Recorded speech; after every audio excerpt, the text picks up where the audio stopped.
अस्सलाम वालेकुम। आऊज़ु बिल्लाहि मिनश शैतानिर रजीम। बिस्मिल्लाहिर रहमानिर रहीम। अल्हम्दुलिल्लाहि रब्बिल आलमीन।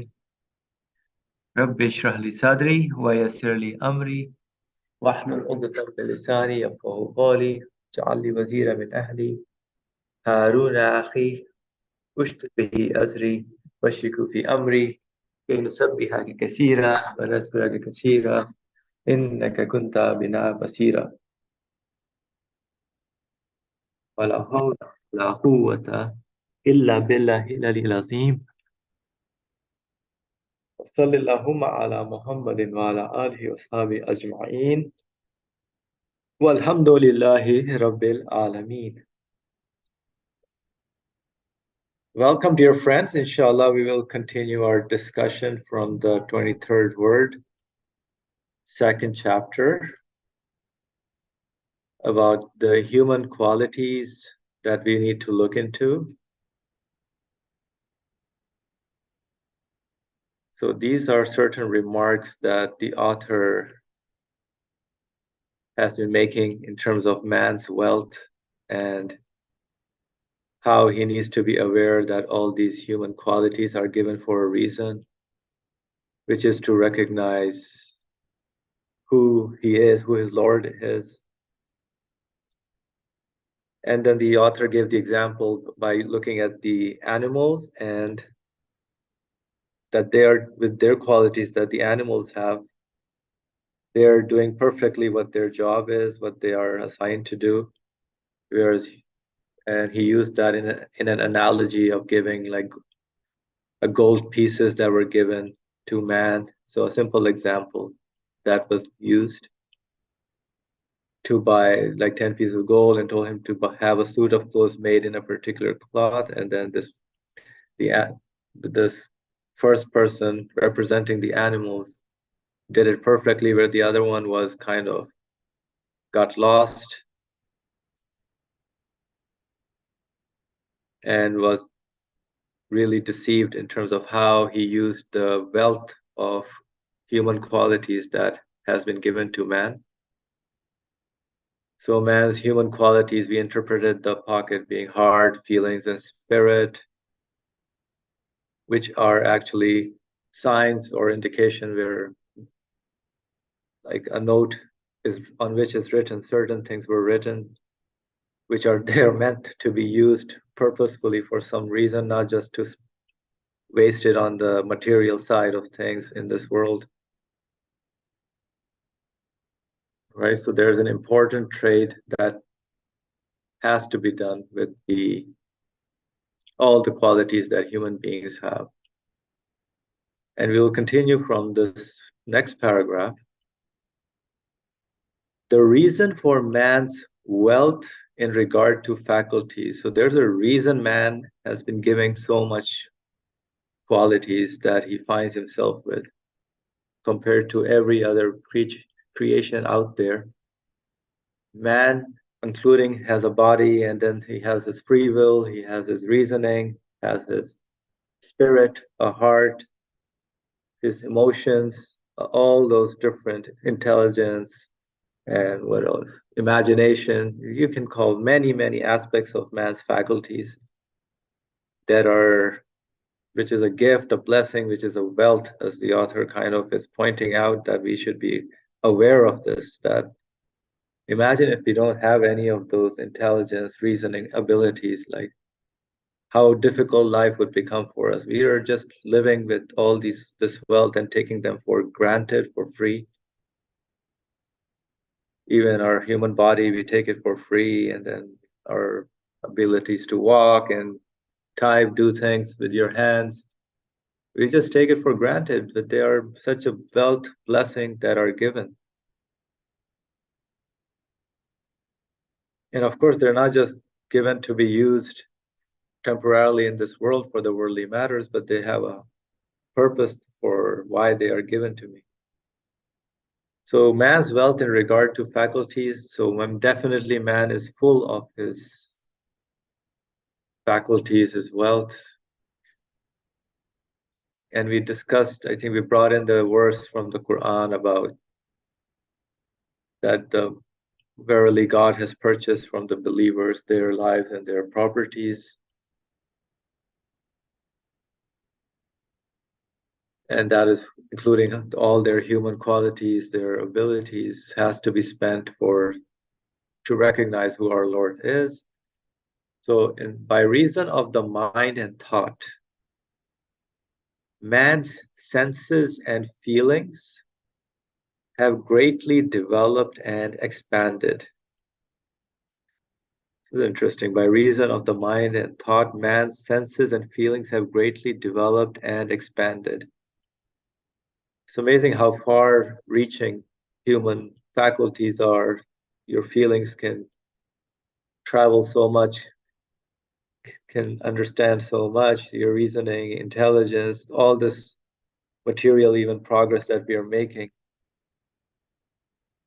all that human senses and faculties have been used and they're developing further and further.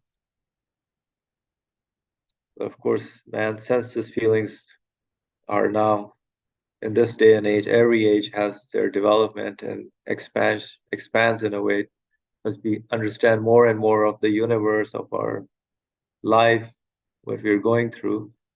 I mean, as long as we pay attention to it, with all the changes going on in the universe, we can, like, every stage, we are doing research and finding more and more, investigating the universe, many different areas of the universe, and discovering many, many new things, aspects of it.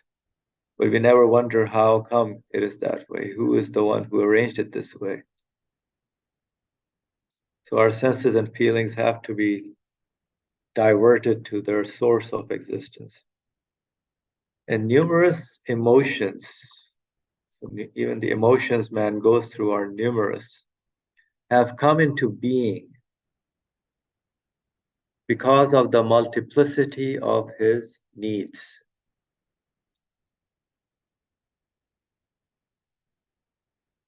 So every individual has their own individual needs, multiplicity, all the creation, all the different human beings that are in existence.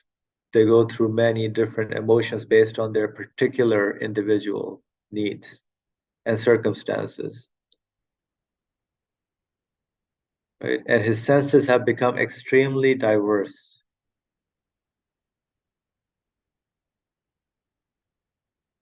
And because of the comprehensiveness, so I think the key word is comprehensiveness of his nature. Man's nature is very comprehensive.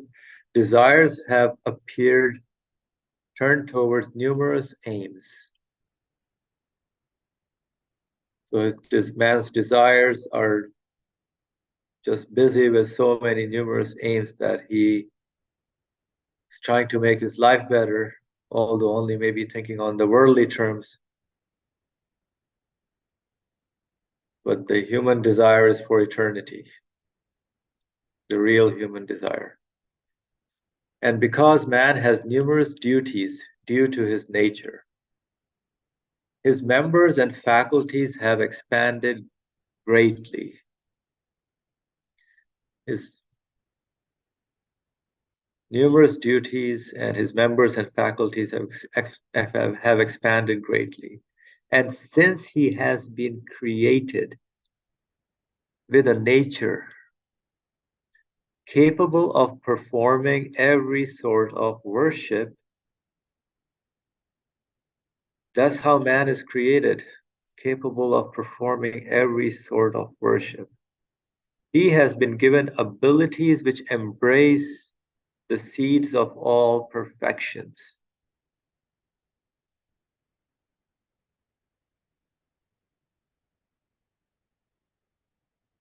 So the capacity of or capable of performing every sort of worship, each part, each sense, each faculty that we human being has can actually be performing worship.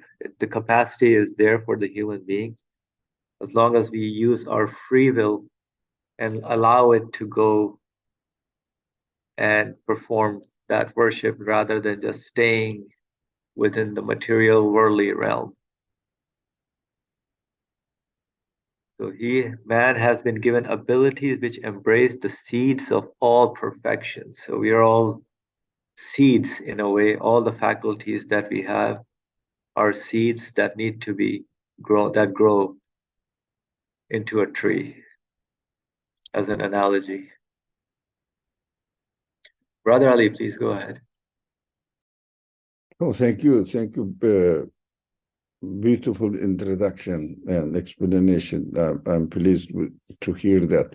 What, as you mentioned and touched upon, I want to just to reinforce the importance of what you have mentioned and touched upon. First is wealth. We understand that here the concept of wealth is so much abused by this civilization. We reduced wealth to having some money, some property, some houses, some, for example, profession. That is my wealth. Worldly successes is called wealth. But in this text, what we are learning, the wealth is your reason, your mind, your thoughts, your senses, your feelings. Wow, that is amazing. The concept change is completely different. Your house is not your wealth because you use it. But the real wealth is you use them in order to be a means of worship.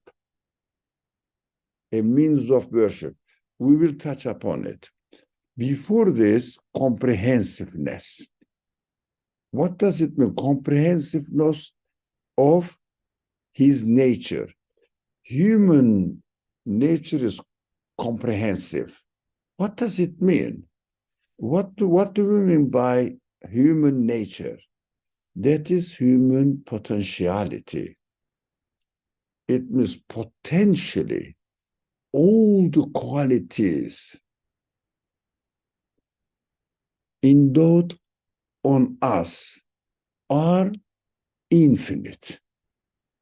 There is no way to get to the end of reasoning, to get to the end of thinking, reflecting, to get to the end of satisfying your feelings, all that innumerable number of feelings. You cannot really satisfy it. For example, you cannot come to the end of any discipline in science. You can learn and learn and learn, go deeper and deeper, never reach the end. Potentially, universe is created with bottomless, limitless qualities. You can go deeper and deeper, you cannot limit. Human beings are created with limitless potentiality. You can learn and learn, never come to the end. And the universe and human creation witnesses to the reality of our source of existence. Whoever created us must have limitless qualities. What does it mean? We are immersed in a most comprehensive existence, pointing to the impossible to comprehend the capacity of the Creator. It means we have no excuses at all not to turn into worship through our potentialities. How are we going to perform every sort of potentiality or every source of worship through our potentialities? It's very easy. We have been created with this ability to do that. How? Acknowledge they are given to us. Use it in order to appreciate its creator. It's very simple. Use your reason to understand who the creator of reason can be. When you understood, you will be thankful to the creator of your reasoning. This is a kind of worship. Of course, we cannot say that performing every sort of worship consists of only praying, fasting, going on Hajj. They are included definitely, but these are the physical practices of it, formal practices of it. The real worship is to acknowledge and use our properties, our wealth in the name of their real honor. Acknowledge it. That is worship. To employ our human feelings in order to understand, realize who their creator is, who our creator is, and how I can be thankful to him by acknowledgement. That is what worship is all about. Worship is not really undergoing a very hard, difficult jobs that we have to do it. Worship is not a burden. Worship is just acknowledging our reality and putting it into practice. For example, when I am hungry, I never feel that I am carrying a burden. I'm very happy. When I am thirsty, drinking water. Typical examples. When I am learning, I am enjoying it. It is not a burden. It is enjoyment. But in order to be able to eat, what I have to do, prepare the food and put it into my mouth and then chew it. That's it. The rest is taken care of. The result is taken care of. This is so pleasurous. Who feels the burden to eat when he is hungry? But if you don't feel that you are hungry, you feel a burden when you try to eat it. Oh, it is not appealing, isn't it? The problem is, do we feel hungry? For what? Acknowledging the source of our existence. That is the problem. If I feel that questioning by myself, what is going on in this world? Who am I? What am I doing in this world? Who gave me my eyes? Why I am created with my legs, for example? Why am I created with the power to think, to reason? Why am I created with the senses? All sorts of senses that I want to be appreciated and I want to be thankful to somebody else if they give me a favor. Why am I given all these qualities? Think about it. When you think about it, take it seriously, your own reality, the reality of the world we are in. Who arranged this atmosphere for me? Who arranged my existence in this world to be as I am? Endless questions. The question is the thirst, hunger. Then looking for the answer is eating the food, drinking water. It is not a burden at all to do all this. But unfortunately, if we don't have the questions, if we are not satisfied about the answers, whatever we do, we definitely, inevitably feel a burden, as if we are obliged, forced to carry a burden. That is a matter of our attitude. That's what we have to question. Very simple. My reality. the question of my consciousness. Why am I aware of my own existence? Why am I given the quality to question my reality? Why? I am always wondering, what am I doing in this world? Why should I do this? Why should I do that? These are all our innate qualities in order to realize that we are needy, we are hungry, so that when we are looking for preparing the food and eating it, we never feel that it is a burden. It is just acknowledgement. The essence of worship it lies in this acknowledgement. The essence of acknowledgement lies in the questioning, facing my reality. And why am I doing it? Why am I in this position? How come I can explain my existence in this position? Thank you. Thank you, Brother Ali. Yeah, that question is very, like, people start looking at you differently. Like, they're saying, what a strange person this person is. Why, what is he worrying about? If you say, worry about like who you are, what are you doing in this life? Why are you given all these? You're like, what are you're given? They just look at you like, are you a strange or weird kind of individual? Because that's the sickness and disease of this civilization in a way. Like nobody, like this civilization does not encourage you to really sit down and reflect on reason about your existence, why you're here, your qualities, why are they given, and at least acknowledgement, because the acknowledgement with if there's no question, nobody's hungry for in terms of realizing who their Lord is, for their faculties to acknowledge them, then definitely it's a major problem.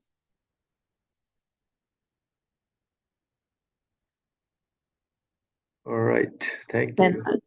thank you Yeah, for the comment. I just wanted to add on to what you said because I feel the need to doing so.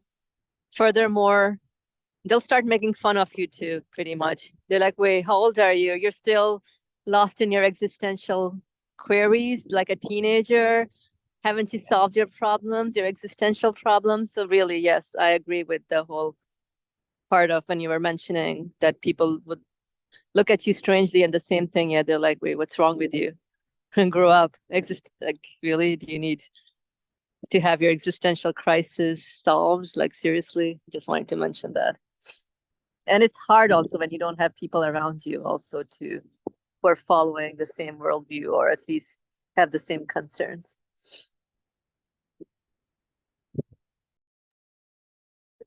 thank you, Fariha. Yeah, agreed. Right, so we'll continue.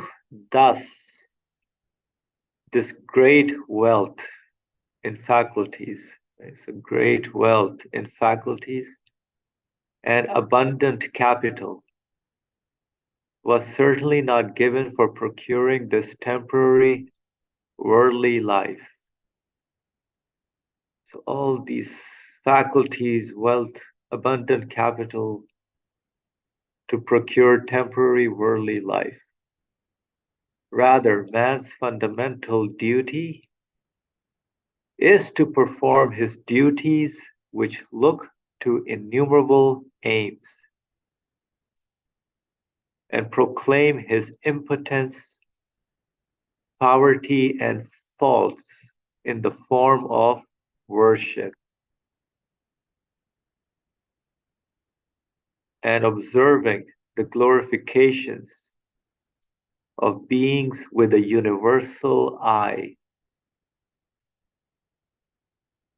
to bear witness to them, to the glorifications of the beings, bear witness to them, and seeing the instances of the assistance of the most merciful one, seeing the instances of the assistance of the most merciful one, to offer thanks and gazing on the miracles of dominical power in beings, to contemplate on them as objects from which lessons may be drawn.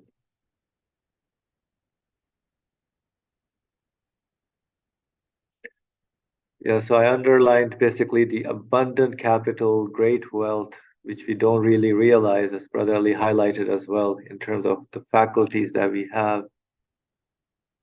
And it's not, which we kind of use always in this for maybe sometimes nonsensical, even sometimes though, whatever work we may be doing, sometimes it's like, what are we doing actually? Right? So many things are just left in this world, but the real purpose for these faculties, why am I given them?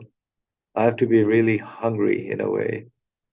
Just like we're hungry for food, my spirit has to be hungry to realize how much I'm in need of all these faculties, all this existence that I'm in. Right? So to proclaim his impotence, poverty, and faults in the form of worship. So once I know who I am as an individual, as an existing being, a human that is in need of the Lord of the whole universe, the one who made me, all the qualities have been given to me by him. So I have to proclaim that I'm in need of you, my Lord.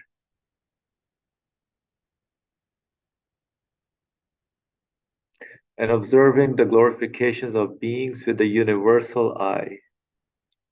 So develop this universal eye, not just a self-centered particular, but a universal. Expand that vision to the whole universe. See that how each and every being is there to announce, glorify its Lord. Observe their glorifications with a universal eye, bear witness to them, seeing the instances of the assistance of the most merciful one. So having this awareness, using consciousness, reasoning to see his work, his art, his blessings all around us, coming to the aid of each and our assistance of each and every being that is there. Yeah, we may think something is not being taken care of, but everything is taken care of according to what is intended for it. Right? We figure we're going through something not that we were looking to expect. We were not expecting something to happen to us, and something happens, and we are like, why me? What happened? I why am I made to go through this? But then we fail to realize the creation of it is something for me. Definitely, it was meant for me to teach me something, to let me know something. It was a call for me. So his assistance comes in many different forms, not just in a positive sense, but our perception, maybe something even negative, is also part of his assistance. Right? If I make a mistake, I should know that I made a mistake. So the mistake happens, is created for me to learn from that mistake. Right? So that is also part of the assistance from the most merciful one. And gazing on the miracles of dominical power in beings, to contemplate on them as objects from which lessons may be drawn. So seeing everything as a miracle of dominical power, looking at everything in the universe, to their existence, the way they are, the qualities that are being manifested on each and every being, is nothing short of a miracle of dominical power.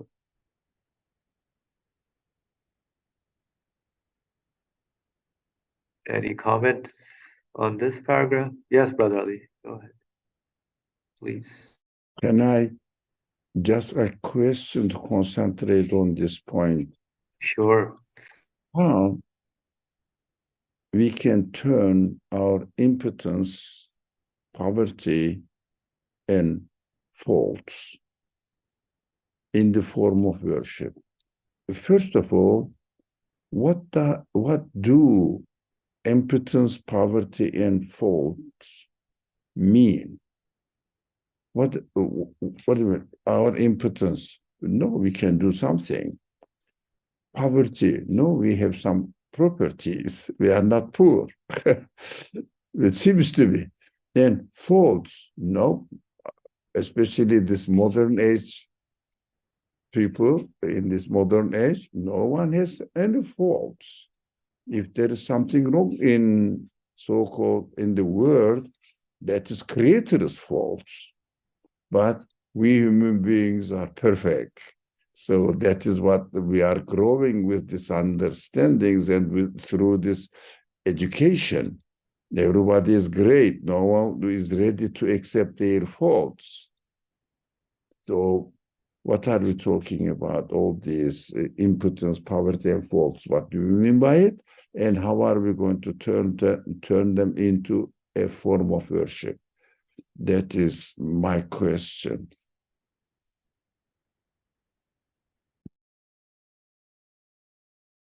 Right, it's an open question. If anybody wants to share their understanding, their thoughts, how are we going to turn the existential impotence, poverty, false into worship? Or yeah, go ahead. I think it seems like a desperate situation as far as my existential reality is concerned. Even realizing, first of all, that I'm needy to be given existence, that's major, right? Like even getting there, that I'm in need to be given existence. And so that's the impotence part. And then poverty would be like, I don't even control anything. Nothing belongs to me. Poverty is pretty much, I'm utilizing the tools given to me and the act of creation is created. So poverty in terms of pretty much, I'm not the one who's putting things into motion. So that's how I understand poverty. So get from existential reality, realizing that I'm needy, I get to realize that I don't give existence to the act of creation. And false, I'm not sure what that would refer to, but that could be me as a human being not failing in acknowledging the real source of existence of things. So that's my fault in terms of, I may be preoccupied with, the universe is created by the creator of the universe, but the banana is created too, but guess what? I made the banana shake, for example, right? It's just a very simple example, but I think false would be not recognizing the source of existence. So how do I utilize this desperate, needy situation into worship would be, I don't know. Help me. How would I turn that into worship? I think it would be that nothing of this universe satisfies me. Hey, whoever created me, you must satisfy my eternal need. And I think this acknowledgement ends up being my worship, where I'm in need of an eternal lover because transient lovers don't satisfy me. And that's just my take on the question posed. Yeah, thank you. So basically going back to the source of whoever gave all those qualities that we take for granted, for we're using them. We think it's our power or our abilities, our intelligence, but even everything, all of them, intelligence, power, abilities, are just manifested, are given to me. I mean, as we age, we realize all that abilities is gradually declining in a way. Right. and we can't hold on to it. So definitely it reminds me again of the verse that we looked at. Okay, let me just share this. The one that in the sixth word, verily God has purchased from the believers their persons and their property, that paradise might be theirs, which is a verse from Quran section 9, verse 111. So returning everything, whatever I find myself, and I thought that is mine, but once I start questioning where did I get this ability from, returning it is what would constitute worship, going back to the source of existence of those things. Can we also add to it, for example, a farmer is doing all sorts of work, but as a result of his work, he acknowledges his impotence. He acknowledges his impotence that he cannot create the result. The very fact that leaves everything there and goes his home and sleeps, for example, declaration of his impotence that I cannot guarantee the future, I cannot create the result. I am just asking. I need the result. For example, let's say the person has sowed the seed of wheat, example. And what does he do? He goes home and says, if only the wheat plant is created. Look what is impotent and poor, needy. The fault is, while he's doing all this, he cannot appreciate the value of the creation of wheat. We may usually say, it is good to make flour or bread out of it. That is the appreciation. That's what my understanding of appreciation of the creation of wheat. It is good to make bread. No, the way it grows, it's the way it is created in such a wonderful way that absolute power, absolute knowledge, absolute free will, absolute wisdom, absolute design, absolute purpose. I cannot really appreciate absolute. It's infinite. I cannot get to the end of it. How can I say that? Thank you very much. You gave me $100. But by creating even one plant of wheat, this absolute power is created. How can I say, thank you very much. You created the wheat with your infinite dollars. That's what we say only because we cannot get to the end of the limitations, the limits of the power. It has no limit. We have to say, I cannot. I am impotent to express my worship to you.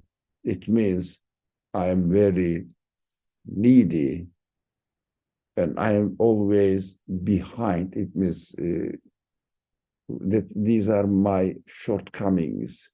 I am not able to satisfy you as you deserve to be satisfied because I cannot comprehend infinity, your absoluteness. This is what really turns into the acknowledgement of the source of existence of anything that we are blessed here with.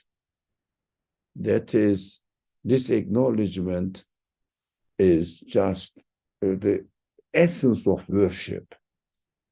So, in practical terms, we perform prayers to put it into a physical, concrete form. Otherwise, the essence of even prayer is acknowledging who I am, who is my creator. This relationship, expressing my reality before him. Inshallah, there is no excuse that we have not to turn our whole life into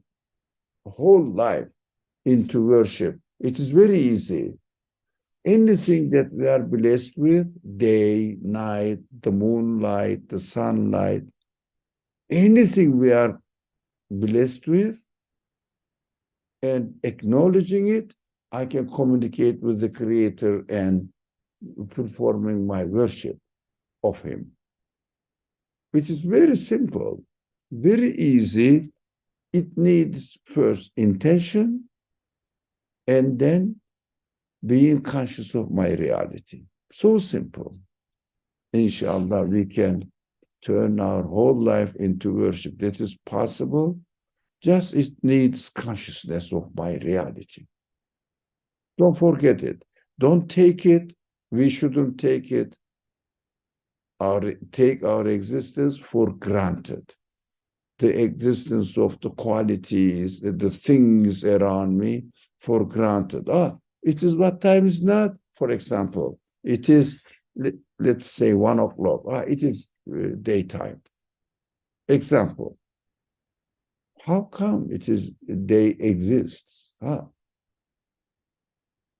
We have to really break this accustomed way of living, regular life, and give break and from time to time stop and think. What I have done now? What happened to me now? Where I am now? I am in an atmosphere. My lungs need air. Air to provide it. Who's providing it? Think about it. How the pressure in the atmosphere so perfectly arranged.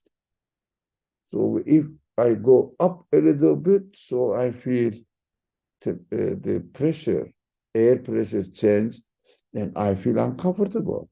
Why? Adjustment is perfect. We just take it for granted that we are just walking on the earth.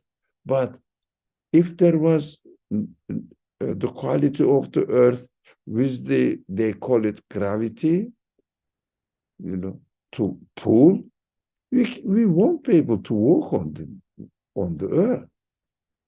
So interesting.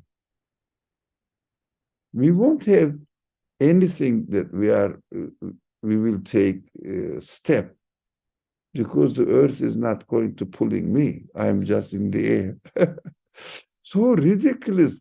Everything is perfectly arranged. We have no excuse for a second not to turn my reality, my existence into worship. Everything is crying out. You are under the protection of the creator of the universe. And I am given the ability to acknowledge it, to be aware of it. Thank you. Thank you, inshallah. We get that opportunity in our lives to make everything in the form of worship. Inshallah. Very good points. Does anybody have any other comment or suggestions or thoughts so far? How we are living in this world, mostly heedlessness is what the civilization is promoting. Just keep yourself busy with things. Never think about, just keep yourself busy. Just don't ever think about that you'll go through a mental crisis about who you are, what are you doing here, who has given this wonderful life to you, what is the purpose of this beautiful universe you're living in, walking, sleeping, eating. Yeah, inshallah, consciousness, awareness is very key to make our living more in a worshipful living. So, oh man who worships this world. I mean, nobody says I'm worshiping this world. Right? I haven't heard anyone would say, yeah, I'm worshiping this world or worshiping the currency, the dollar or anything, or my work. In fact, isn't it the reality? If we are not aware of our Creator and if we don't worship God, turn our worship to God, definitely it goes back to the world. There is no empty place in the world. There is no empty moment, meaningless moment in our life. Either worshiping the creator of the universe or worshiping the universe itself. There is no in between. There is no truth, right, truth, and wrong, and in between something. No, something is either right or wrong. We can understand this. In between, no. There is no such existence. The simple example is 2 plus 2 makes 4. Any other option is wrong. No, something a little bit right, but not a little, but a little bit wrong as well. No mixture at all. Whether there is the creator of the universe or every particle of the universe is the creator. There is no in between. So human beings either are thankful to the creator, be conscious of the creator, or thankful to the world and be conscious of the world only. There is no in between. It is an amazing reality that we have to wake up. We have to always we need to remind ourselves there is no in between situation, either worshiping this world or the creator of the world. It is amazing. You're right, actually. Is it partially, yeah, partially to the world, which are like mostly to the creator. Yeah, everything is made by the Lord of the universe. But this thing also helps me in a way. So partially I'm thankful to that thing as well. So this falls like into a gray area. So either you believe completely or you're completely worshiping the Lord of the universe or they're worshiping the world. There's no in between. Interesting. Yeah, so man who worships this world is the lover of worldly life. Interesting, the lover of worldly life and is heedless of the meaning of the most excellent of patterns, which is what this whole section is about. Man has been created in the most excellent of patterns. So heedless to the meaning of what this means. Because if one is stuck in the worldly life, love for the worldly life, never reflects, never thinks, sits down to think about all these qualities that he's benefiting from, the blessings that are being given, then basically that is basically not using any of the qualities for what they're meant for. The reasoning, the feelings, intellect, what they are meant for is just spent for just the temporary aspect of one's life. So the old Said saw the reality of worldly life in a vision. So now the author will give an example in a form of a vision that he saw, the reality of worldly life. It transformed him into the new Said. You too listen to it in the form of a comparison. So I saw that I was a traveler and was going on a long journey. That is to say, I was being sent.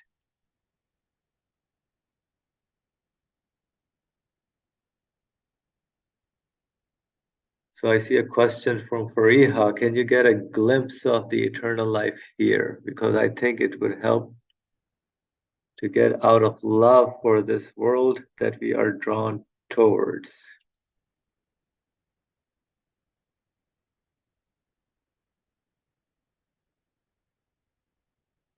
So, glimpse of the eternal life here. Yeah. I mean, all these questioning would lead me to understanding that, right? So, not falling into heedlessness, understanding that all these qualities are given for some reason. And who gave me these qualities, who gave me the intelligence, reasoning, feelings, and why did he give it to me? What is the purpose in their existence? So that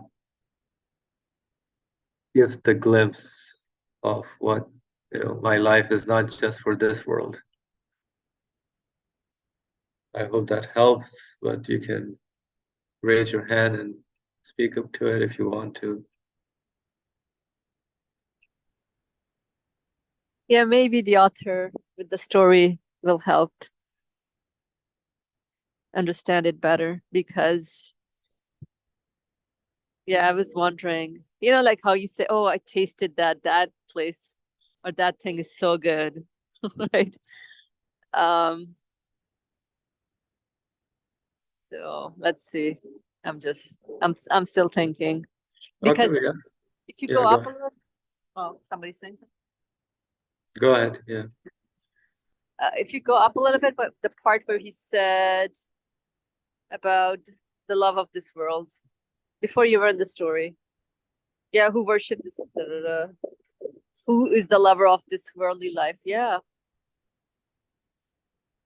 how can one get out of this situation, like you were saying, questioning source of existence of it. I think, yeah, let's further proceed with the story, inshallah. The author should help us understand it. Yeah, I mean, this is the reality of the civilization. Everything that we are made to forcefully, the way the system of the human system is set up to be busy in life so that we could get attached to the world, or right, and start all the experiences that they are promoting in the advertisements that they put is just for to our feelings to start loving those experiences in this worldly life only. Never think about where did I get those feelings of comfort, for satisfaction, right? Most of the products that are sold are just to attract our feelings to the temporary things, temporary experiences. All right, let's continue with this vision. I saw that I was a traveler and was going on a long journey. That is to say, I was being sent. The one who was my master gradually gave me some of the money from the 60 gold pieces he had allotted me. I spent them and came to a hostel where there were amusements of all kinds. In one night in that hostel, I spent 10 pieces of gold on gambling, amusements, and the enjoyment of fame. Amusements and enjoyment of fame is interesting. In the morning, I had no money left. Moreover, I had done no trade nor bought any goods for the place I was going. All that remained to me from the money were sins and pains, and from the amusements, wounds and sorrow. While in that sorry state, a man suddenly appeared. He said to me, "You have wasted all your capital and deserve punishment. You are going to your destination bankrupt and with your hands empty. But if you have any sense, the door of repentance is open. When you receive the 15 pieces of gold that remain to you, keep half of them in reserve. That is, obtain the things necessary for you in the place where you are going. For your destination, where are you going?" I looked. My soul did not agree to this. So this is the evil commanding soul, the one that distracts man. So the soul does not agree to this. So he said, a third then. So now a third of that capital. My soul still did not obey him. Then he said, a quarter. My soul could not give up the habits which it was addicted. What we are, how we are living our lives are basically many habits that we've developed and are habituated to them. So the man angrily turned his back on me and left.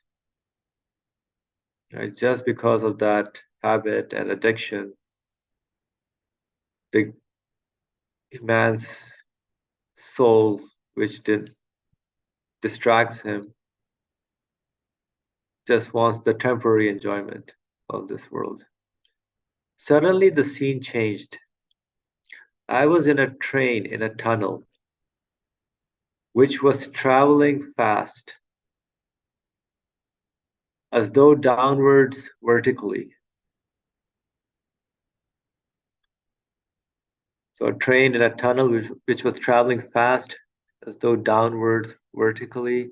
I took fright, but what could I do? There was no escape anywhere. Strangely, attractive flowers and enticing fruits appeared on both sides of the train. And I, like the foolish and inexperienced, looked at them and stretching out my hand, tried to pick them. So on a fast traveling train, trying to pick up these attractive flowers and enticing fruits. But they were covered in thorns and tore at my hands when I touched them, making them bleed. With the movement of the train, my hands were lacerated and being parted from them. They cost me much.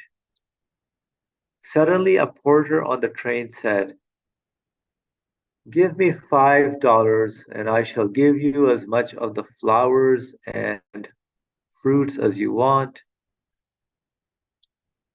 You have caused the loss of $100 with your hands being, or maybe thousands of dollars with your hands being torn rather than five. Also, there is a penalty. You cannot pick them without permission.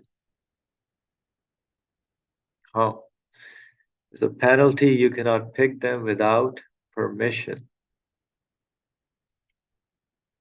In distress, I put my head out of the window and looked ahead to see when the tunnel would end. I saw that in place of the tunnel's entrance were numerous holes. People were being thrown into them from the long train. So in place of the tunnel's entrance were numerous holes. People were being thrown into them from the long train. I saw a hole opposite of me. On either side of it was a gravestone. I looked in amazement. I saw that written on one of the gravestones was the name Said. In my bewilderment and anxiety, I exclaimed, Alas! Then suddenly I heard the voice of the man who had given me advice at the door of the hostel. He asked, have you come to your senses? I replied, yes, but it is too late now. So he said, repent and place your trust in God. I replied that I would. Then I woke and saw myself as the new side, the old side had disappeared. So that was the vision. May God cause good to come of it. I shall interpret one or two parts of it. then you can interpret the rest for yourself. The journey was the journey which passes from the world of spirits through the mother's womb, youth, old age, to the grave, the intermediate realm, the resurrection of the bridge of Sirat towards eternity. So the human existential journey from the mother's womb to the different stages of one's life, to death in the grave, to the after grave life, resurrection, bridge of Sirat towards eternity. The 60 pieces of gold were the 60 years of life. Uh-huh. So each gold piece is a year of life. I reckon I saw the vision when I was 45 years old. I had nothing to guarantee that many years, but a sincere student of the all-wise Quran advised me to spend half of the 15 that remained to me on the hereafter. Subhanallah. The hostel for me was Istanbul. The train was time. And each year a carriage. The hostel was where you live in this world. The train was time, fast moving. Can't hold on to a single moment. That explains it. And each year a carriage. As for the tunnel, it was the life of this world. Oh, the constricted tunnel was the life of this world. The thorny flowers and fruits were illicit pleasures and forbidden amusements. Thorny flowers and fruits, which illicit pleasure. Why illicit? Because they don't connect you to your Lord. Get lost in them, in those temporary pleasures and forbidden amusements which cause pain, while indulging in them on thinking of their passing and on separation, lacerate the heart, making it bleed. So when you're separated, on separation, your heart just breaks apart, making it bleed. They also cause a punishment to be inflicted. The porter on the train told me to give him $5 so that he could give me as many as I wanted.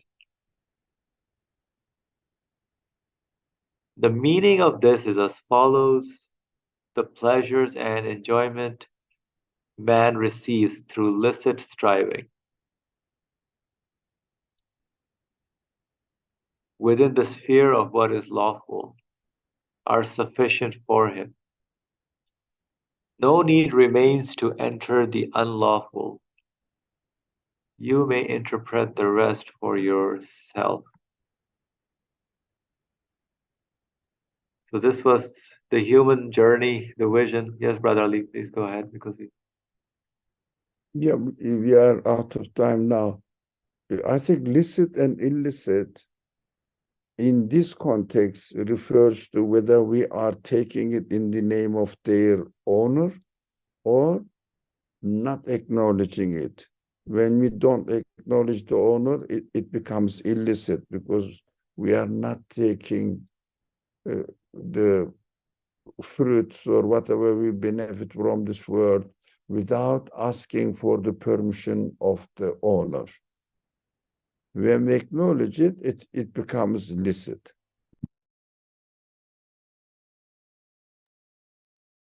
thank you, Brother Ali, for clarifying that. Yes, licit and lawful when we acknowledge the owner, definitely, yes. And that is sufficient for man to realize by using his human qualities. That's why the whole paragraph before this vision was about man's human qualities, his abilities being created in the best of patterns. So So man can stay within by acknowledging, making his life worship all of his life in a way. So I know we kind of rushed through the last part, but we can come back to it next time, inshallah. So we'll stop here for now. Bismillah ar-Rahman ar-Rahim. سبحانك لا علم لنا إلا ما علمتنا إنك أنت العليم الحكيم وآخر دعوانا أن الحمد لله رب العالمين بحرمة سورة الفاتحة. Alhamdulillah. Thank you.